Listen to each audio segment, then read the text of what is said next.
দেশের কৃষি অর্থনীতির মূল চালক কৃষকরা যাতে কোনো রকম হয়রানির শিকার না হতে হয় সেই বিষয়ে সর্বোচ্চ দৃষ্টি রাখতে হবে বলে জানিয়েছেন বাংলাদেশ কৃষি ব্যাংকের উপব্যবস্থাপনা পরিচালক মোহাম্মদ আব্দুর রহিম।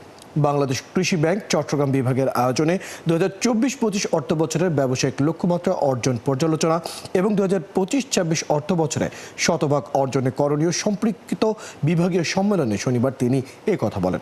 অনুষ্ঠানে আরও উপস্থিত ছিলেন পরিচালক মোহাম্মদ আব্দুর রহিম, মোহাম্মদ সালাউদ্দিন রাজীব সহ ব্যাংকের বিভাগীয় কর্মকর্তা, শাখা ব্যবস্থাপক ও মাঠকর্মীরা।